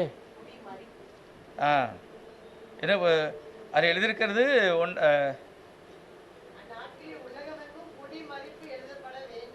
அதாவது 2வது அதிகாரம் முதல் வசனத்துல நாட்களிலே உலகமெங்கும் குடி குடி மதிப்பு எழுதணும். அப்போ குடி எவ்வளவு மதிப்புக்குரியதா இருக்கு. वो पीना कितना जो है इज्जत का है, பைபிள் என்ன போட்டிருக்கு? बाइबल में क्या बताया है? குடி மதிப்புன்னா அவன் குடி இருக்கிற ஏரியால எத்தனை ஆள் இருக்கு, எப்போ இருக்காங்கிறத எழுதுது. वो जो उसका मतलब था कि वो जो जहाँ पर रहते हैं वो कहाँ पे रहते हैं, कितने लोग उसके साथ है, वो लिखना எப்படி है। அவங்க புரிஞ்சிருக்காங்க பாத்தியல? कैसा वो समझे है देखिए। இன்னொருவர் சொன்னாரு, और एक जन ने कहा था, சங்கீதத்துல ஒரு வசனம் இருக்கு, भजन संहिता में एक वचन है, அவருடைய நாசிலிருந்து புகை எழும்பிட்டு उनके श्वास से धुआं उठ गया। ஆண்டவர் கூட பீடி குடிச்சிருப்பாரு உங்களுக்கு. तो प्रभु भी जो है बीड़ी पिया रहेगा। எப்படிப்பட்ட ஒரு எண்ணம். அப்ப இது தேவன் அழைத்த அழைப்பை விட்டு வழி விலக போகுது. तो प्रभु ने बुलाया, उस बुलाहट से ये गलत मार्ग में जाना। செய்த வழி நன்மையாக இருந்தா மற்றவங்களுக்கு சொல்லணும். अगर अच्छा जो हमने किया हुआ काम भलाई का है तो औरों को நல்ல बताना। வழி ஒரே ஒரு வழிதான், சுவிசேஷ வழி. अच्छा मार्ग एक ही है, वो सुसमाचार का। இயேசு கிறிஸ்து என்னை ரட்சித்தார், உங்களை ரட்சிப்பாரு, நீ மனம் திரும்பணும். यीशु मसीह ने मेरा उद्धार किया, आपका भी करेगा, आप मन பவுல் परिवर्तन। சொல்றாரு, உன் மேல இருந்த கடமை நீ கண்டிப்பா செய்யணும். पौल कहता तेरे ऊपर जिम्मेदारी दिया है, तू कैसे भी करना है, உற்சாகமச்சதால் उसको ஆசீர்வதிக்கப்படுவார். खुशी के साथ करेगा तुझे आशीषित मिलेगा। இதுல ரெண்டு விதமா சொல்லுவாங்க. उसमें दो प्रकार की बातें कहेंगे। சுவிசேஷம் எப்படி எல்லாம் சொல்லுதாங்க. सुसमाचार कैसे कैसे बताते हैं। வாயினால பிரசங்கம் பண்ணதும், एक मुंह से प्रचार करना, இன்னொன்னு काम क्रिया, நம்முடைய கேரக்டர் தான். दूसरा अपना என்னுடைய क्रिया। நடவோட நிறைய பேர் பாருங்க, அவங்க பார்த்தாலே தெரியும் ஒரு கிறிஸ்தவன் அப்படின்னு. दूसरे बहुत सारे लोग को आप देखिए, वो देखते ही समझ जाएगा ये मसीहा है। அப்போ வார்த்தையினாலையும் சொல்லுதாங்க, वचन के द्वारा भी कहते हैं, கிரியையினால தன்னுடைய நடவுடையினாலும் கிறிஸ்து மகிமைப்படுகிறார். अपने कार्य अपने चाल चलन से भी मसीहा को प्रकट करते हैं। இன்னைக்கு நிறைய பேர் குடும்பங்கள்ல இருக்கிற பிரச்சனைய என்னெல்லாம் செய்தாங்க. आज बहुत सारे लोग परिवार की परेशानी को क्या பேசியும் அசிங்கப்படுத்தாங்க, கிரியையிலே அசிங்கப்படுத்தாங்க. बोल कर भी खराब करते हैं और दिखावट बुला मतलब अपने चाल चलन में भी खराब करते உலகத்துல ஒரு கூட்டம் இருக்கு, அதை பற்றி பைபிள்ல அது அவங்க தீர்மானிக்கப்பட்டவர்கள். हैं। दुनिया में एक झुंड है, उसके बारे में वचन में कहा, वो पहले से பவுல் சொல்கிறார், சபைக்கு வெளியே இருக்கிறவங்களை தேவன் பார்த்துக்கிடுவாரு. पौल कहता है कलीसिया के बाहर के लोगों को प्रभु देख लेगा। நான் உள்ள உட்கார்க்கிற பற்றி சொல்றாரு. मैं अंदर जो बैठे हैं उनके बारे में बात कर रहा हूँ। உங்களுக்கு எதை தீர்மானித்து வைத்திருக்கிறார்? प्रभु आपके लिए क्या विचार कर நீ रखा है। அதுக்கு விரோதம் பண்ணா எப்படி தப்பித்துக் கொள்ளுவாய்? तू उसका विरोध करेगा तो कैसा बचेगा। தேவ சித்தத்துக்கு விரோதமா போனா எப்படி தப்பிக்க முடியும்? प्रभु की मर्जी के विरोध जाएगा तो कैसा बचेगा, கண்டிப்பா முடியாது. होगा ही नहीं। அப்ப நம்ம என்ன செய்தோம் சொல்லிருக்கு? तो हम क्या करेंगे, ऐसा लिखा है, இயேசுவை மறுபடியும் சிலுவையில் அறைகிறவர்கள். यीशु को फिर से हम क्रूस पर मारते हैं। இயேசுவானவரை சிலுவையில் அறைந்தவர்கள் यीशु मसीह को क्रूस पर मारने वाले அன்னைக்கு, उस समय में। ஆனா இன்னைக்கு पर आज நம்முடைய கிரியையினாலே நிறைய பேர் ஆண்டவரை அவமானப்படுத்துகிறவர்கள். हमारे कार्य के वजह से बहुत सारे लोग प्रभु को अपमान करते हैं। பின்னால இருக்கவங்க யோசித்து பாருங்க, எத்தனை பேர் அவமானப்படுத்தீங்க? कितने पीछे वाले लोग सोच कर देखिए, कितने लोग हम प्रभु को अपमान करते हैं। இயேசுவானவரை அவமானப்படுத்தல, हम यीशु मसीह को अपमान नहीं திரும்ப करते, நம்ம குறிசில அடிக்கல. फिर से हमने क्रूस पर उन्हें मारा नहीं। பைபிள்ல கர்த்தர் சொல்லுகிறார், बाइबल में परमेश्वर உங்களை कहता है, பற்றி ஒரு பெரிய தீர்மானத்தை கர்த்தர் வைத்திருக்கிறார். आपके बारे में एक बड़ी योजना प्रभु ने रखा நீ है, திரும்பவும் இந்த மாதிரி காரியத்தை செய்தனா உன்னுடைய ஆசீர்வாதத்தை இழந்து पर விடுவாய். तू फिर से ऐसे कार्य करेगा तो तेरे आशीष को तू खो देगा। பவுல் சொல்லும்போது 2 தீமோத்தேயுவில் சொல்கிறார், पौल कहते समय दूसरा तीमुथी में कहता है, கிறிஸ்து இயேசுக்குள்ளே நமக்கு அருளப்பட்ட கிருபை அவர் இரக்கமாக நமக்கு தந்திருக்கிறார். मसीह यीशु में हमें मिला हुआ अनुग्रह वो दया से हमें दिया है। அது மட்டும் இல்ல, நம்மை ரட்சித்து பரிசுத்தத்துக்கு அழைத்திருக்கிறார். वो केवल नहीं, हमें उद्धार कर पवित्रता के लिए बुलाया அது है। ரொம்ப மகிமையான ஒரு அழைப்பு. और बहुत महिमा का बुलाहट है। அந்த காரியத்தினுடைய அந்த கொடுக்கப்பட்ட அந்த அருமையை நான் பார்த்து நடந்து கொண்டால் ஆசீர்வாதம். वो दिया हुआ उस भलाई को हम देख कर चलेंगे तो आशीष है। அழியாத ஒரு சுவிசேஷம், अविनाशी सुसमाचार, அழியாத ஒரு நித்திய ஜீவன். अविनाशी अनंत जीवन। பவுல் சொல்றார், இதுக்காக நான் பிரயாசப்படுகிறேன். पौल कहता है इसके लिए मैं प्रयास करता हूँ। என்னிடத்துல தேவன் தந்ததை நான் அவர் வரும் வரைக்கும் பாதுகாத்துக் கொள்ளுவேன். मुझे जो प्रभु ने दिया वो आने तक मैं उसे संभाल पाऊं। அதுதான் அவர் மேல வைத்த நம்பிக்கை. वही उस पे रखा हुआ वो भरोसा है। கர்த்தர் என்னை பற்றி தீர்மானித்தவைகளை நான் கண்டுபிடிக்கணும். प्रभु मुझ पर जो नियुक्त किया उसको मैं पहचान लेना है। அப்படி இல்லைன்னா நான் என்ன செய்வேன்னா वैसा नहीं तो मैं क्या करूंगा, நஷ்டம் அடைவேன். मैं नष्ट में हो जाऊंगा। பைபிள்ல பாத்தீங்கன்னா 400 வருஷத்துக்கு முந்தி, அதாவது இஸ்ரேல் ஜனங்கள் 400 வருஷம் அடிமையா இருக்காங்க. बाइबल में हम देखते हैं इजरायली लोग 400 साल गुलामी में ரொம்ப है, கஷ்டப்பட்டாங்க. बहुत कष्ट उठाए, ஆனா இது உண்மையிலே தேவன் உலகத்தோடத்துக்கு முன்னாடி தீர்மானிச்சாரு. पर ये प्रभु ने दुनिया उत्पन्न होने के पहले ही इसको ஆபிரகாம்கிட்டே கருத்தை சொல்லிட்டாரு, உனக்கு குழந்தை இன்னும் பிறக்கல, अब्राहम को प्रभु ने कह दिया तेरे को अभी बच्चा नहीं हुआ, உன்னுடைய சந்ததி 400 வருஷம் அடிமையா இருக்கும். तेरी संतान 400 साल गुलामी में रहेगा। எதனால அப்படி இருக்குங்கத விளக்கத்தை கருத்தை சொல்லல. क्यों रहेगा उसका सही बताया नहीं प्रभु ने। ஆனாலும் நான் அவர்களை விடுதலை ஆக்குவேன், फिर भी मैं उन्हें छुड़ाऊंगा, நான் விடுதலை ஆக்குவேன், मैं छुड़ाऊंगा। உன்னை வேதனைப்படுத்தின அந்த ஜனத்தை அந்த ராஜாவை நான் விடுகிறது இல்லை அப்படிங்கிறார். तुझे वे तकलीफ देने वाला उस राजा को मैं छोड़ूंगा नहीं है। ஆபிரகாம்கிட்டே சொல்லிட்டாரு, अब्राहम से कह दिया இந்த ஐஸ்வர்யத்தோட உன் ஜனத்தை நான் விடுதலை ஆக்குவேன். बड़ी धनी के साथ तेरे लोगों को मैं छुड़ाऊंगा। இதுதான் ஆண்டவருடைய நியமனம், அவருடைய திட்டம். यही प्रभु का विचार, उसकी योजना है। இப்ப என்ன நடக்கும் அப்படின்னா, अब क्या हो रहा அவங்க है, எகிப்தை விட்டு வெளியே வரும்போது जब मिस्र से वो बाहर ஒரு आए பெரிய ரட்சிப்பின் அடையாளத்தை கொடுக்கிறார். एक बड़ा उद्धार का चिन्ह को देता है, அதுதான் பஸ்கா ஆட்டுக்குட்டியோட ரத்தம். वही बस का फसाई का அதை मेमने பூசின का लहू। பிறகு ஒரு பெரிய ரட்சிப்பு அவங்களுக்கு கிடைச்சிட்டு, விடுதலை उसे கிடைச்சிட்டு लगाने के बाद एक बड़ा सा उद्धार, एक ரொம்ப छुटकारा मिला, சந்தோஷப்பட்டாங்க. बहुत आनंद मना, ஆடி பாடி ஒரு பெரிய சந்தோஷமா வெளியே வராங்க. गीत गाकर नाच कर बड़े आनंद के साथ बाहर நிறைய आए। நன்மை பெற்று வந்தார்கள். बहुत भलाई के साथ ஆடு बाहर மாடு आए। இருக்கு, भेड़ बकरी यहाँ है, இருந்த துணிமணி இருக்கு, बहुमूल्य वस्त्र है, நிறைய நகை நட்டோட வராங்க. बहुत सोना चांदी के साथ बाहर आ रहे हैं। அவங்க என்ன நினைச்சாங்கன்னா, இதுக்கு பிறகு நமக்கு ஒண்ணுமே இல்ல, उन्होंने क्या सोचा, इसके बाद हमें तकलीफ नहीं है, அவ்வளவுதான், இதோட முடிஞ்சு போச்சு எகிப்தோட, बस ये मिस्र को छोड़ा तो बस है, இனி நம்ம பிரயாணத்துல கர்த்தருடைய பிரசன்னம் இருக்கும், अब हमारे सफर में प्रभु की இனி प्रसन्नता நேரே है, கானான் தேசம் தான், अब सीधा कानान नगर, அந்த மாதிரி நினைச்சாங்க. ऐसा वे सोचे थे। ஆனா வழியில पर बीच में சீக்கிரமா ஒரு பெரிய ஆபத்து வருகிறது. शीघ्र एक बड़ा सा मुसीबत आ ராஜா गया। அவனை அவங்களை பிடிக்க வரான். राजा उनको पकड़ने आ அவரே रहा है, சொல்லுதான், அவனை நான் பிடிப்பேன், அவங்க வழி தெரியாம அங்கங்க அலைவாங்க, वो खुद कहता है उनको मैं फिर से पकड़ कर बंदी बनाऊंगा, वो भटके हुए भेड़ के समान भटके रहेंगे, அவங்களை எல்லாரையும் வாபஸ் கொண்டு வந்துடும். उन सबको मैं फिर से लेके आ जाऊंगा। எல்லாருக்கும் ஒரு கேள்வி, सबको एक प्रश्न है, எதனால தேவன் இந்த மாதிரி எல்லாம் நம்மளை அலக்கழிக்கிறார்? क्यों प्रभु हमें ऐसा ऐसा जो भटकाता है। பிரச்சனை வரும்போது ஒரு பெரிய நன்மையும் கூட வருது. वो परेशानी आते समय एक बड़ा सा भलाई साथ में இப்போ आता है। அவன் அங்கேயே இருந்துட்டான்னு வைங்க, अगर वो वहीं पर रहेगा तो இவங்க வாழ்க்கையில நிம்மதியா எங்கேயுமே வாழ முடியாது. ये अपने जीवन में किधर भी समाधान से ஆண்டவர் கானான் தேசத்துல கொண்டு விட்டாலும் நிம்மதி இருக்காது. प्रभु कानान नगर में छोड़ेंगे तो भी उन्हें समाधान नहीं रहेगा। என்னைக்காவது எகிப்து ராஜா வருவான். कभी न कभी तो मिस्री आएगा राजा, இப்படிப்பட்ட சூழ்நிலை வரவே கூடாது. ऐसा स्थिति आना ही नहीं है। ஜனம் நிம்மதியா வாழணும். मेरे लोग समाधान से रहना है। அதுக்குதான் ஒரு பெரிய இக்கட்டு போல பார்வோன் வரக்கூடிய சூழ்நிலையை கர்த்தர் एक அனுமதிக்கிறார். बड़ा संकट के रूप में फिरौन को वहां लाता है। ஆண்டவர் சொல்றாரு, இதை நான் முன்னாலே நியமிச்சு வச்சிருக்கிறேன், प्रभु ने कह दिया ऐसे मैं पहले ही नियुक्त कर முதலாவது दिया, தீர்மானிக்கப்பட்டிருக்கிறது, ये पहले ही नियुक्त किया गया அதனால है, உங்களுடைய வழியை பார்த்து நீங்க போங்க, इसलिए तेरे मार्ग में तू चलते நான் रहना, உன்னை விட்டு விலக மாட்டேன். मैं तुमसे अलग नहीं होऊंगा। இப்படிப்பட்ட நல்ல வாக்குத்தத்தம் உங்களுக்கு இருந்தாலும் ऐसा अच्छा वाग्दान उनको रहेगा तो அவங்களுடைய भी இருதயம் தடுமாட்டம் அடையுது. उनका हृदय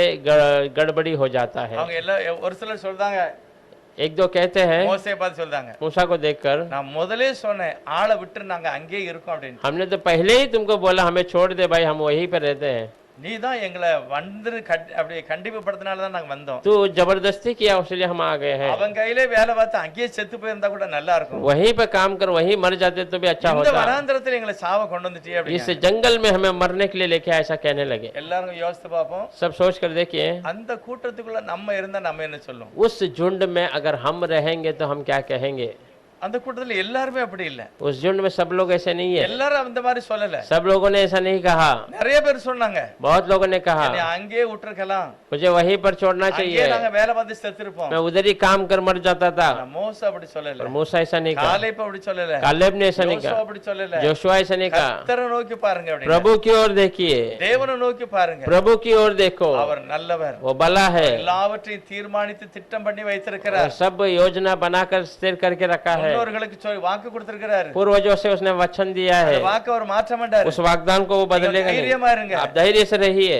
ஆனா இந்த 3 பேரும் தான் பார்த்தீங்கன்னா உருப்படியா இருக்காங்க, पर ये 3 स्थिर है, ஆனாலும் தேவன் வாக்குத்தத்தம் பண்ணினதுனால पर परमेश्वर ने वाग्दान किए, அந்த இடத்துல யாரையுமே அழிக்கல, वहां पर किसी को नाश नहीं அவங்க किया, மேல பொறுமையா தான் இருந்தார், उनके ऊपर धीरज रखा, அவங்க கண்ணுக்கு முன்னால பார்வோனை கொண்டு வருகிறார், उनके आंखों के सामने फिरौन को ले அவங்கள आया, அப்படியே கர்த்தர் கொன்று போட்டிருக்கலாம், उसे ऐसे ही प्रभु मार सकता அதையும் கூட था, அவர் செய்யல பாருங்க, वो भी उसने किया नहीं। அவர்களுக்கு முன்னால उनके सामने அவங்க கடல் வழியே நடந்து போகும்போது उस जंगल से, उस समुद्र से चल के எல்லாம் பின்னால வராங்க. ये लोग सब उसके पीछे आ எல்லா रहे हैं। இஸ்ரவேலருமே பார்த்தார்கள். सारे इजरायलियों ने देखा है, எதிரி பின்னால துரத்தி வருகிறதை பார்த்தார்கள். विरोधी पीछे आया हुआ वो देखे, ஆனா கர்த்தர் அவங்களுக்காக யுத்தம் பண்ணினார். पर प्रभु उनके लिए युद्ध किया। மோசே மட்டும் தான் ஆண்டவரை நல்லா புரிஞ்சாடு. मूसा प्रभु को अच्छे से जाना அவர் हुआ। சொல்றாரு, இன்னைக்கு நீங்க யுத்தம் பண்ண மாட்டீங்க, वो कहता आज तुम युद्ध नहीं கர்த்தர் करोगे, உங்களுக்கு ஒரு அதிசயத்தை செய்வார். प्रभु आपके लिए एक अद्भुत कार्य நீங்க करेगा பார்த்துக்கிட்டு தான் இருப்பீங்க. और तुम देखते रहोगे। யுத்தம் கர்த்தருடையது. युद्ध प्रभु का है। நல்லா யோசிங்க, இந்த வார்த்தையை மோசே தானாகவே சொல்லுகிறார். ये वचन मूसा अपने आप से कहता ஆண்டவர் है। மேல உள்ள ஒரு பெரிய அந்த நம்பிக்கை விசுவாசத்தினால அவரே அறிக்கை எடுக்கிறார். वो प्रभु के ऊपर एक इतना बड़ा भरोसा विश्वास के द्वारा वो खुद ஆண்டவர் कबूल ஒண்ணும் करता है। சொல்லல, அந்த செங்கடலை நீ பிளந்து போயிருவ, நான் அவங்கள எல்லாம் கொன்றுவேன்னு சொல்லவே இல்லை. प्रभु ने नहीं कहा तू लाल समुद्र को पार कर जाएगा, मैं उनको सब यहाँ ஆனா खत्म कर மோசே दूंगा। விசுவாசத்தோட அறிக்கை செய்கிறார். पर मूसा विश्वास के साथ आगे ஒண்ணும் நடக்க போறது கிடையாது. कुछ होने वाला नहीं நம்ம है। தேவனுடைய ஜனம், हम प्रभु के लोग நம்ம हैं। ஆட்டுக்குட்டி ரத்தத்தினால ஜெயம் பெற்று வெளியே வந்துட்டோம். हम मेमने के लहू से विजय प्राप्त இனி कर बाहर சத்துரு हैं। உங்களை மேற்கொள்ள अब முடியாது. शैतान तुम्हारे ऊपर नहीं आ நீங்க सकता। பயப்படாதங்க. आप घबराओ मत, நீங்க பயப்படக்கூடாது. आप डरना नहीं, கர்த்தர் உங்களுக்காக யுத்தம் பண்ணுவார். प्रभु तुम्हारे लिए युद्ध இந்த करेगा। வார்த்தையை மோசே சொல்லுகிறாரு. ये बातों को मूसा कहता है। எப்படி இந்த வார்த்தையை சொல்லுகிறாரு? कैसा ये बातों को அவரே कहता है? தீர்மானிக்கிறார். वो खुद என் தேவன் நல்லவர், मेरा परमेश्वर भला है, அவர் அறகுறையா நம்மள விட மாட்டார். वो आधा दौरों में हमें छोड़ेगा எங்களை नहीं। பற்றி என்ன பற்றி முன்னே சொல்லி இருக்கிறாரு. वो हमारे बारे में पहले ही कह दिया है, அதுதான் நடக்கும். वही होगा। இது சாத்தானுடைய வழி. ये शैतान का मार्ग இது है, ஜெயம் பெறாது, ये विजय नहीं இது पाएगा, தோல்வி அடையும். ये हार जाएगा। கர்த்தர் எங்களுக்காக யுத்தம் பண்ணுவார். प्रभु हमारे लिए युद्ध இந்த करेगा। மாதிரி நம்பிக்கை உள்ள விசுவாசம் உள்ள வார்த்தைகளை நம்ம பேசணும். ये ऐसा भरोसा विश्वास की बातों को हम करना है, வீட்டுக்குள்ள பேசணும், हमारे घर में நம்ம करना है, நடந்து வரும்போது பேசணும். हम चल के आते समय करना है। ஆண்டவர் அந்த வார்த்தையை மகிமைப்படுத்துவார். प्रभु इस वचन को महिमा நீங்க करता है। சொன்னது நடக்கும். आप जो कहेंगे वही होगा। பைபிள் சொல்லுது, நீ விசுவாசித்தால் தேவனுடைய மகிமையை காண்பாய். बाइबल बताते तू विश्वास करेगा तो प्रभु की महिमा உங்களால होगी। முடியாதது இல்ல. आपसे कुछ असंभव नहीं है। நிறைய பேர் செய்வாங்க, बहुत लोग என்னால कहेंगे முடியல. मुझसे नहीं हो रहा। ஏன் முடியாது? क्यों नहीं हो रहा? என்னுடைய தீர்மானம் சரியில்லை. क्योंकि तेरा विचार सही नहीं என்னுடைய है। தெய்வத்தை நான் நம்புகிற அந்த நம்பிக்கை சரியில்லை. प्रभु पे भरोसा करने वाला भरोसा अच्छा नहीं है। ஆண்டவரை மட்டும் நம்ம நம்பினோம்னா, प्रभु पे अगर हम भरोसा என்னால करेंगे முடியல, मुझसे नहीं हो रहा, கர்த்தரால தான் முடியும். प्रभु से ही होगा। அப்படி நம்ம ஒரு தீர்மானிச்சு அவர் மேல என்னுடைய பாரத்தை வைத்தால் ऐसा हम जिम्मेदारी लेके उस पे நம்ம एक बोझ रख- எல்லாரும் ஜெயம் பெறுவோம், வெற்றி அடைவோம். हम सब विजय प्राप्त करेंगे। எத்தனை பேர் காலையிலே குறைஞ்சது ஒரு 20 நிமிஷம் 10 நிமிஷம் ஜெபம் பண்ணாடு? कितने लोग सुबह तकरीबन एक 20 या 10 मिनट प्रार्थना करते हैं? கொஞ்சம் கூட நம்ம ஜெபம் பண்ணல வைங்களேன், अगर थोड़ा भी हम प्रार्थना नहीं करेंगे तो நீங்க கணக்கு பார்க்காமலே கட்டாடம் கட்டிக்கிட்டு இருக்கீங்க. हम बिना हिसाब किए हमारे बांधकाम அது शुरू कर दें। அரைகுறையா விழுந்ததுன்னா மற்றவங்க சிரிப்பாங்க. वो आधा अधूरा में गिर जाएगा तो लोग हंसेंगे। தீர்மானம் நல்லது, विचार अच्छा है, உப்பு நல்லதுதான். नमक बहुत अच्छी है। உப்பு சாரமற்று போனால் எதனால் சாரமாக்கும்? नमक अगर अपना स्वाद छोड़ दे तो किस लाभ का? உப்பு சாரம் இல்லாம போகுமா? क्या नमक बिना स्वाद का हो सकता है? பார்த்திருக்கலாம் எங்கேயாவது? क्या आपने कहीं देखा है? உப்பு அந்த தன்மை இல்லாம போயிருமா? और नमक उसका स्वाद को कभी छोड़ सकता है क्या? அது ஸ்டாக்கா வச்சுக்கிட்டே இருந்தா போயிருமோ? उसको रखे रहेंगे तो वो छोड़ देगा? அப்படி இல்லையா? பெரியவங்கலாம் சொல்லாங்க, உப்பு எவ்வளவு நாள் இருக்கோ அவ்வளவு வரைக்கும் அதுக்கு வேல்யூம்பாங்க. बड़े लोग कहते हैं जितना नमक पड़ा रहेगा उतना उसका அப்ப कीमत சாரம் है। எப்பதான் போகும்? कब उसका स्वाद जाता है? நான் ஒரு ஊழியக்காரர்கிட்ட கேட்டேன், मैं एक सेवक से पूछा था, உப்பு சாரமற்று போனால் எதிலால் சாரமாக்கப்படும், தூரப்படுறதுக்கும் வழியில போடுறதுக்கும் சொல்லியிருக்கேன், அது எப்படின்னு हाँ, கேட்டேன். नमक अपना स्वाद कब छोड़ सकता है और उसको रास्ते में फेंक देता है, ऐसा वो कब அவர் होगा? சொன்னார், உப்பு சாரம் இல்லாம போகும். वो कहता है नमक बिना स्वाद का होता எப்படி है। தெரியுமா? அது நம்ம ஊர்ல அதிகமா இல்ல, இஸ்ரேல் தேசத்துல இருக்கு. वो हमारे देश में नहीं पर इजराइल मुल्क में है। இப்போ வழியில சிலர் கடலை வறுக்க பார்த்திருக்கீங்களா? உப்புல रास्ते में कोई शेंगदाना को ये करते हैं जो நிறைய சில வறுப்பாங்க, அந்த உப்பை போட்டு நல்லா சூடாக்கி அதுல சில பொருட்களை போட்டு வறுப்பாங்க. नमक डालकर उसको गरम कर उसके अंदर शेंगदाना को वो இதே तलते போல हैं। இஸ்ரேல் தேசத்துல நிறைய காரியம் உப்பு வச்சு நடந்திருக்கு. वैसे इजरायली लोगों ने बहुत सारे बातों को नमक के द्वारा करते அப்படி हैं। உபயோகப்படுத்தின உப்பு சாரம் இல்லாம போயிடும். वैसा इस्तेमाल करने वाला नमक उसका स्वाद छोड़ அந்த देता உப்பு है। நல்ல பாத்திரத்துல தான் இருந்தது, वो अच्छे बर्तन में था, நல்லா தான் சூடாக்குனாங்க. अच्छा ही गरम किया। திரும்ப அந்த उप्पை நீங்க உபயோகப்படுத்த முடியாது, சாரம் இருக்காது. फिर से उस नमक को अब इस्तेमाल नहीं कर सकते, उसका அதை स्वाद வழியில போட்டுருவாங்க, அது மிதிக்கப்படும். वो रास्ते में डाल देंगे वो मारा அப்ப जाएगा। இயேசு கிறிஸ்து சொல்லுகிறார் यीशु मसीह कहता है உப்பு கூட சாரம் இல்லாம போயிரும், नमक भी अपना स्वाद छोड़ देगा। நல்லதுதான், अच्छी बात ஆனா है, எதனால சாரம் இல்லாம போகுது? पर क्यों स्वाद छोड़ அது दिया? அந்த தீயில உபயோகப்படுத்தினால। उसे उस भट्टी में इस्तेमाल किया इसलिए। கர்த்தர் அந்த உதாரணத்தை மனுஷனுக்கு சொல்லுகிறார், प्रभु ये उदाहरण इंसान को உன்னுடைய बताता है, தீர்மானம் நல்லது, तेरा विचार अच्छा है, தப்பான இடத்துக்கு போயிட்டனா நீ சாரம் இல்லாம போயிருவ, गलत जगह पे चले गया तो तू भी स्वाद छोड़ அதுக்கு देगा, பிறகு உன்னை உபயோகப்படுத்த முடியாது। फिर तुझे इस्तेमाल नहीं किया जा सकता। தேவனுடைய தீர்மானம் தான் நடக்கும்। प्रभु का विचार ही होगा। ஆண்டவர் அதிசயமான காரியத்தை நிறைய செய்திருக்கிறார்। परमेश्वर बहुत सारे अद्भुत कार्य किया है। நியாயாதிபதி புத்தகத்துல न्याय की किताब में 4வது அதிகாரம் 4 अध्याय में 3வது வசனத்துல வாசிக்கலாம்। நியாயாதிபதிகள் 3 वचन पढ़ेंगे। न्याय की किताब 4 अध्याय।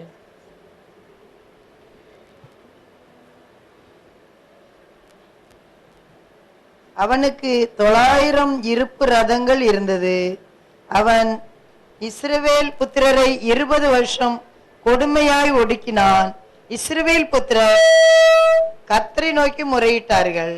சரி, இந்த வார்த்தையெல்லாம் நீங்க வீட்டுல போய் பார்க்கணும்। ये वचन सब आप घर पे बैठ कर இஸ்ரவேல் ஜனங்களுடைய அறியாமையினால சிக்க விட்டார்கள், इस्राएल लोगों के अनजान के वजह से वो फंस चुके हैं, சத்துரு கையில போய் மாட்டிக்கிட்டாங்க। शत्रु के हाथों में फंस 3வது गए। வசனத்துல அழுது புலம்புகிறார்கள்। 3 वचन में रोकर प्रार्थना करते 4வது हैं। அதிகாரம் 3வது வசனத்துல அழுது புலம்புதாங்க। 4 अध्याय 3 वचन में रोकर கர்த்தர் ஜெபத்தை கேட்டு प्रभु उनकी प्रार्थना ஒரு सुनकर தீர்க்கதரிசி ஒரு சகோதரி எழுப்பிட்டார், एक बहन एक भविष्यद्वक्ता को उठा देता அவதான் है, தெபோராள்। वो देबोरा है। எதுக்காக தெபோராளை கர்த்தர் எழுப்பினாரு? क्यों देबोरा को प्रभु ने खड़ा ஜனம் किया? அழுகிறது, मेरे लोग रो रहे हैं, அவங்களுக்கு ஒரு விடுதலை நான் கொடுக்கணும், उनको एक छुटकारा में देना है। அதுக்கு நான் போய் பேச முடியாது, ஒரு ஆளு மூலமா பேசுகிறார்। वो मैं जाकर बात नहीं कर सकता, एक औरत के द्वारा वो बात करता ஒரு है, ஒரு சகோதரி மூலமாக கர்த்தர் एक பேசுகிறார்। बहन के द्वारा प्रभु बातें करता है। நம்ம மூலமா பேச முடியாதா?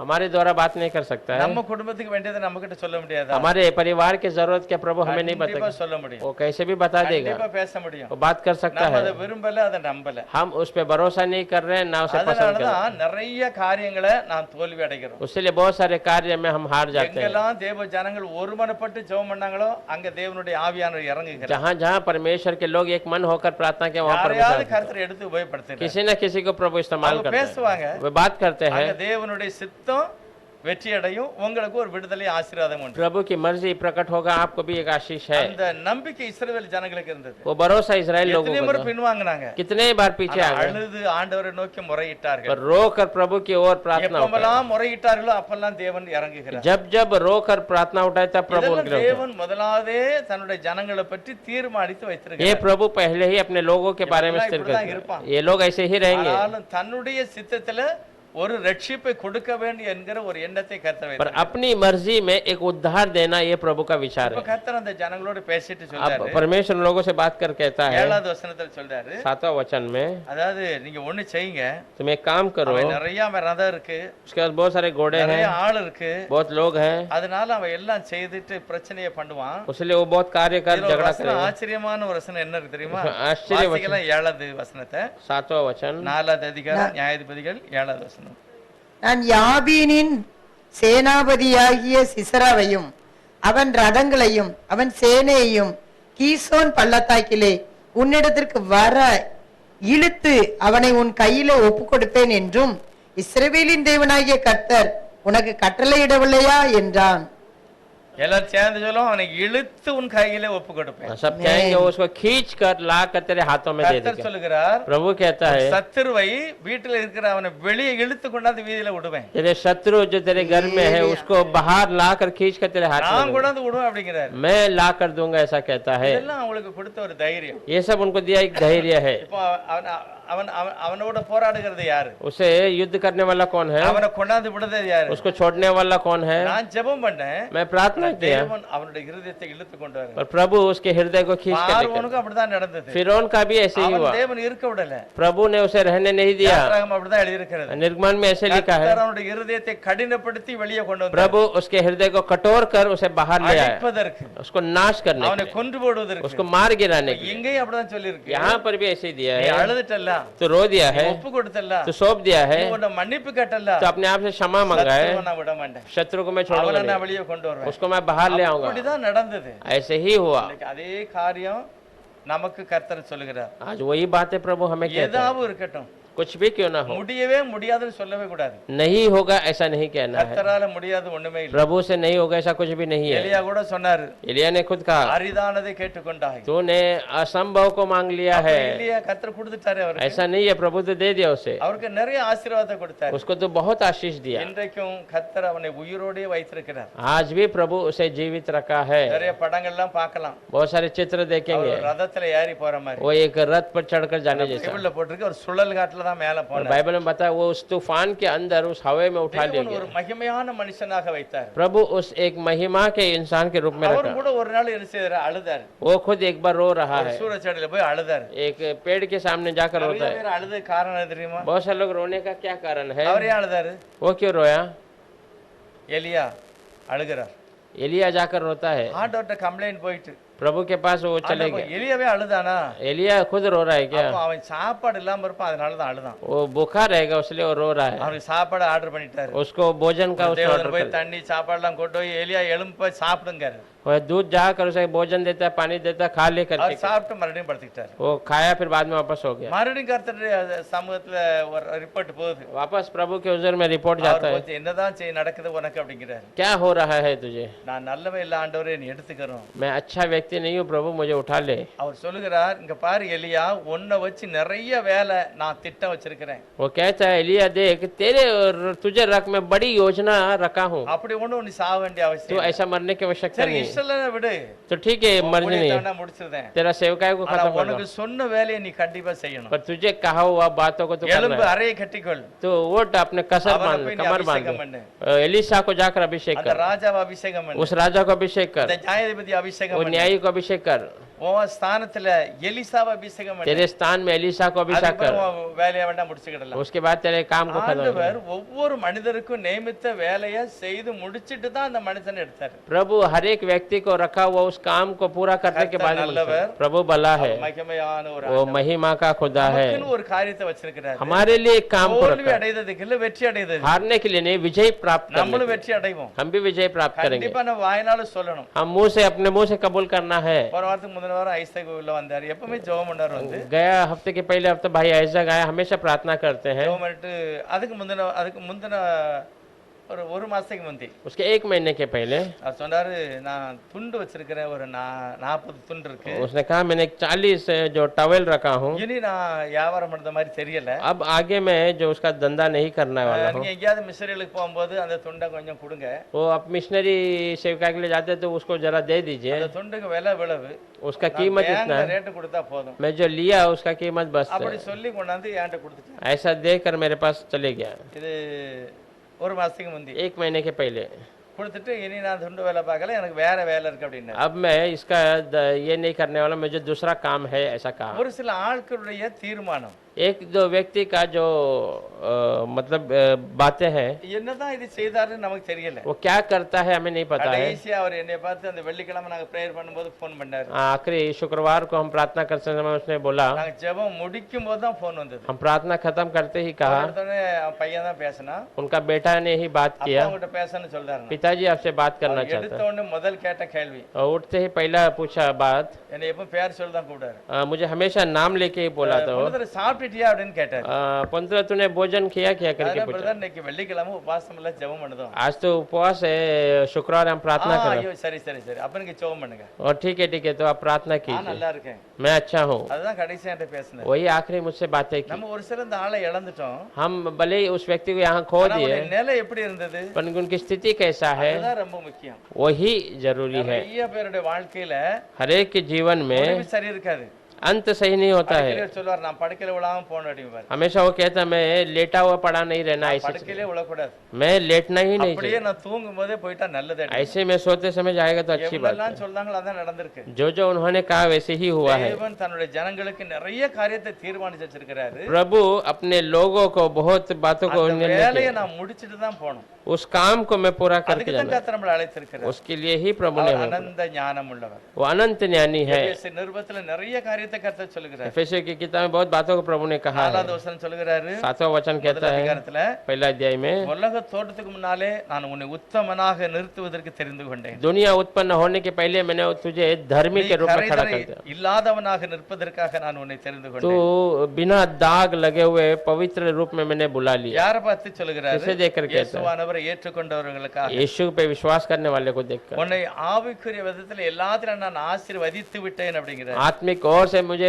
सब में तुझे मैंने आशीष कर दिया। குற்றமற்றவர்களாக இருக்க வேண்டும் என்று என்னையே நான் ஒப்பு கொடுத்தேன் तो அப்படிங்கிறார். निर्दोष पाए जाने के लिए मैं अपने आप को सौंप दिया हूँ, ऐसा कहता है। இதெல்லாம் கிறிஸ்துவுக்குள்ளாக தெரிந்து கொண்டது. ये सब मसीहा के अंदर चुने हुए 6வது लोग வசனம் हैं। சொல்லுது, எபேசியர் 1:6 एफेसियों 1:4 में 6 में, நம்முடைய தயவுள்ள சித்தம் அப்படின்னா நம்முடைய இல்ல அவருடைய தயவுள்ள சித்தம் उनकी दया का मर्जी से நம்மை हमें இயேசு கிறிஸ்து மூலமாக यीशु मसीह के द्वारा நமக்கு சுவிகாரர் புத்திரராகும்படி முன்குறித்திருக்கிறார். उनका पुत्र बनने का अधिकार அதாவது दिया। நம்ம இயேசுநாதருக்கு பிறக்கல, हम यीशु के अंदर जन्म நம்ம ले लिए, யாருக்கோ பிறந்துட்டோம். हम किसी के लिए तो जन्म हो गए। பிறந்தவங்க நம்மள சரியான பாதையில கொண்டு விட முடியாது, पैदा करने वाले हमें सही मार्ग में ला नहीं நிச்சயத்துல सकते। கொண்டு விட முடியாது, मुझे अनंत में नहीं छोड़ என்னை सकते, பரலோகத்துக்கு கொண்டு போக முடியாது. मुझे स्वर्ग नहीं ले जाएंगे। ஆகவே என்னை தேவன் எடுத்து புத்திர சுவிகாரனா ஆக்கி கொண்டார். इसलिए प्रभु ने मुझे लेकर पुत्र स्वीकार कर பிள்ளையை எடுத்து தன்னுடைய பிள்ளையாய் மாற்றிக் கொள்கிறார். एक बच्चे को लेकर अपना बच्चा बना दिया। அப்படிதான் சொல்றேன், நான் புத்திர சுவிகாரமாக உன்னை எடுத்துக்கொண்டேன். वैसे कहता मैं पुत्र का स्वीकार बना लिया तुझे। அவருடைய கிருபையின் ஐஸ்வர்யம் எவ்வளவு பெருசு. ओ आपका अनुग्रह और दया அவர் दया மகிமையான कितनी ஒரு बड़ी है। காரியத்தை செய்கிறார். वो महिमा के कार्य को करता 10வது है। வசனம் சொல்லுது, 10वां वचन कहता है அவருடைய தீர்மானம் தமக்குள்ள தீர்மானித்திருந்த தம்முடைய தயவுள்ள சித்தத்தின்படி उसके योजना उसकी करुणा का वो பவுல் मर्जी के சொல்லுகிறார், अनुसार அந்த காரியத்தை கர்த்தர் எனக்கு வெளிப்படுத்தினார். उस बातों को पौल कहता है मुझे प्रभु ने எல்லாரையும் प्रकट குறித்து தேவன் வைத்திருக்கிற அந்த அந்த ஆசீர்வாதத்தை பவுலுக்கு வெளிப்படுத்தினார். हमारे लिए रखा हुआ सारी वो आशीषों को प्रभु पौल को प्रकट करके அது दिखाता ரொம்ப है। ஆசீர்வாதமான ஒரு வார்த்தை. பவுல் சொல்ற எங்களுக்கு தெரியும், और बहुत अच्छी बात है। पौल कहता हमें पता யாருக்குமே है, தெரியாது. किसी को पता नहीं है। உங்களை பற்றி தேவன் வைத்திருக்கிற ஒரு ஆசீர்வாதம். आपके बारे में प्रभु ने रखा हुआ நீங்க आशीष, நிச்சயத்துக்குரியவர்கள். आप अनंत का है। நீங்க இந்த உலகத்திலயும் கூட நிம்மதியோட வாழணும். आप इस दुनिया में भी समाधान से जीना है, எல்லாம் சந்திக்கப்பட்டலாம் இருக்கணும். सारी जरूरतों को पूरी ஆனா किया அதுல और இருந்து நீ பின்வாங்கினா நீ தான் நஷ்டம் पर அடைவ. उसमें से आप पीछे हटोगे तो आप नष्ट நீ पाएंगे, நஷ்டம் அடைவ. आप नष्ट हो जाएंगे। ஆனா ஆண்டவர் சமூகத்துக்கு வரணும், திருப்பி வரணும். प्रभु के हुजूर में फिर से आना है। அடுத்து 19வது வசனத்தை சொல்லுகிறார், 19वां वचन में कहा है உனக்கு நல்ல பார்வை வேணும். हाँ तुझे अच्छा रोशनी இப்படி चाहिए। எல்லாம் கர்த்தர் எனக்கு வச்சிருக்கிறாரா? ये सब प्रभु ने मेरे लिए रखा है। இப்படிப்பட்ட ஒரு அபிஷேகம் பண்ணப்பட்ட நிலையில என்னை அழைச்சிருக்கிறாரா? ऐसा अभिषेक की स्थिति में प्रभु ने मुझे ஐயோ, நான் बुलाया। ஏன் இந்த மாதிரி உதாசீனமா இருக்கேன்? क्यों मैं ऐसा उदास हूँ? நான் இதை நினைச்சு நான் நன்றி சொல்லணும். मैं इसे देखकर धन्यवाद करना அப்படிப்பட்ட है। நிலையில நான் இருக்க வேண்டும் என்று கர்த்தர் விரும்புகிறார். ऐसा स्थिति में मैं रहना है प्रभु கிறிஸ்தவங்க चाहता है। எவ்வளவு பாக்கியவான்கள் பாருங்க. मसीह लोग कितने धनी है அவர் देखिए। சொல்றார், நல்ல பார்வை உனக்கு வேணும்.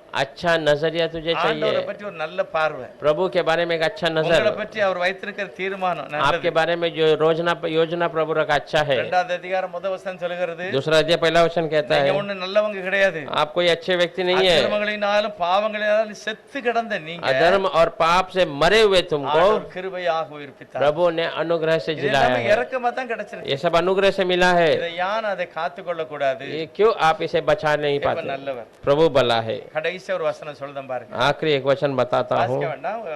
யோவான் 9வது அதிகாரத்துல 1-2வது வசனம். यूहन्ना 9वां अध्याय में पहला और दूसरा वचन। அவங்க கேட்காங்க, वो लोग पूछते ஆண்டவரே, हैं இவன் குருடனா பிறந்தது இவனுடைய தவறா இவங்க அம்மா அப்பா செய்த தவறா? प्रभु ये अंधा पैदा हुआ जो जन्म से, ये इनके माता पिता का गलती है कि इसका गलती है? என்ன பதில் சொல்லுகிறார் ஆண்டவர்? प्रभु क्या उत्तर देता है?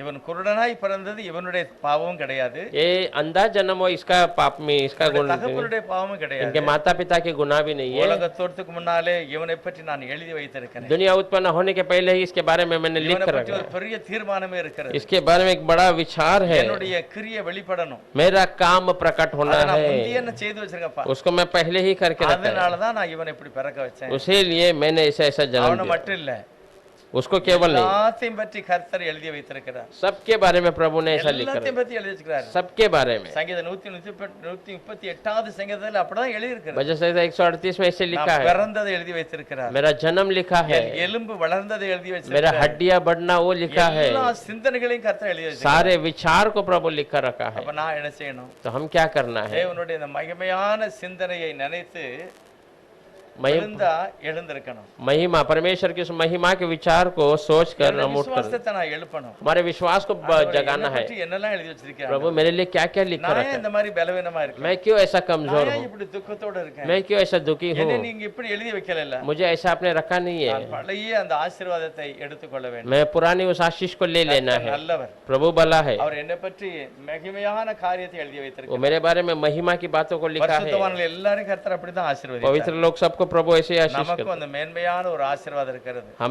हमारे लिए भी महिमा को आशीष है। ஆண்டவருடைய சமூகத்துல உட்கார்ந்து அந்த நன்மைகளை பெற்றுக்கொள்ளணும். प्रभु के हुजूर में बैठकर उस भलाई को पाना है। நம்முடைய குடும்பம், நம்முடைய சபை எல்லாமே தேவனுக்கு பிரியமான ஒரு பாத்திரமாக இருக்கணும். हमारा परिवार, हमारा कलीसिया सब परमेश्वर को प्रिय वाला बर्तन बनना है। நான் தான் ஒப்பு கொடுக்கணும். मैं सौंपना அவர் है। வைத்திருக்கிறார், उसने रखा है आशीष அவர் को, சப்போர்ட் பண்ணுவார். वो मदद நான் करेगा। விசுவாசத்தோட அறிக்கை செய்யும்போது கர்த்தர் அதை வாய்க்க हम பண்ணுவார். विश्वास के साथ कबूल करेंगे तो प्रभु उसे पूरा करके देगा। அப்படிப்பட்ட நல்ல இருதயத்தை கர்த்தர் நமக்கு தருவாராக. ऐसा अच्छे हृदय प्रभु हमें दे। நம்ம எல்லாம் ஜெபம் பண்ணலாம். हम सब प्रार्थना करेंगे, ஆண்டவரை நோக்கி பார்க்கலாம். प्रभु की ओर देखेंगे। மகிமையானவரே ஸ்தோத்திரம். महिमा का परमेश्वर धन्यवाद। நீர் ஆதியும் அந்தமுமான தெய்வம். आप अल्फा और ओमेगा है प्रभु। நீரே ஆரம்பமும் முடிவுமானவர். आप शुरू और अंत है। நீர் இருக்கிறவர், இருந்தவர், வருகிறவர். आप है, आप रहने वाले, आप हमेशा के நான் लिए। நானே கர்த்தர். आप मैं ही என்னை परमेश्वर, எல்லாம் ரட்சகர் இல்லை என்று मुझे சொன்னார். छोड़ और कोई उद्धार करता எனக்கு नहीं। முன் ஏற்பட்ட தெய்வம் இல்ல, எனக்கு பின்னாலும் இருக்க போறது இல்லை. मेरे आगे कोई खुदा नहीं था, ना मेरे बाद भी रहेगा। ஏசாயா 43:10 அப்படி சொல்லுங்க. ऐसाया 43:10 में ऐसा कहता है, எனக்கு முன் ஒரு தெய்வம் கிடையாது, எனக்கு பின்னாலேயும் கிடையாது. मेरे पहले कोई खुदा नहीं था, मेरे आगे भी நானே नहीं है। கர்த்தர்.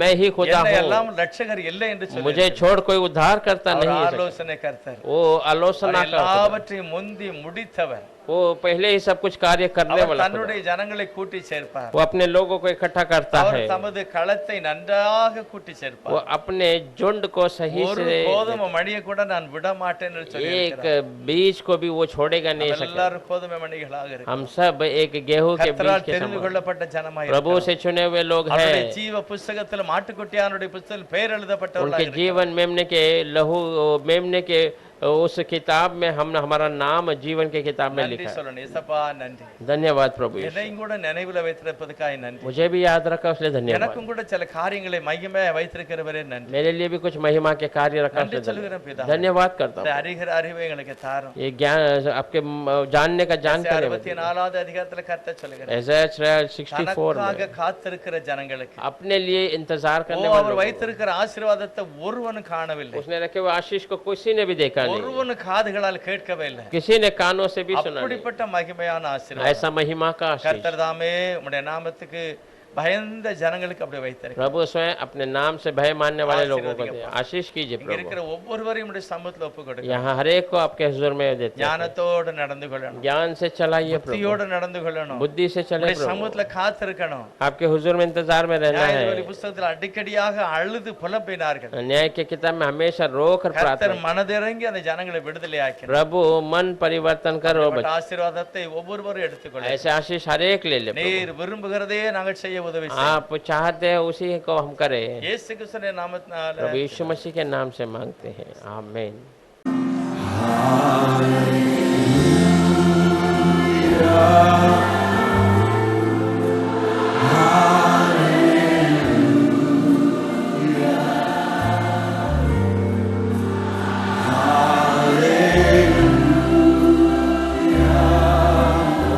Thank you, Jesus.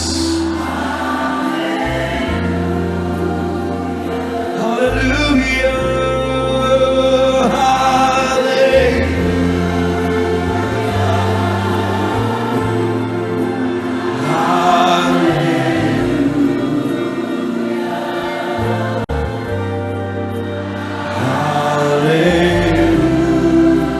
Hallelujah. Hallelujah. Come on, let's sing. Thank you, Jesus. Thank you, Jesus. Thank you, Jesus.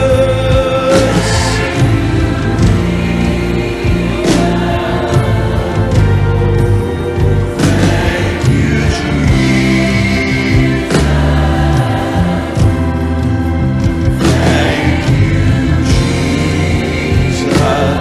Thank you, Jesus.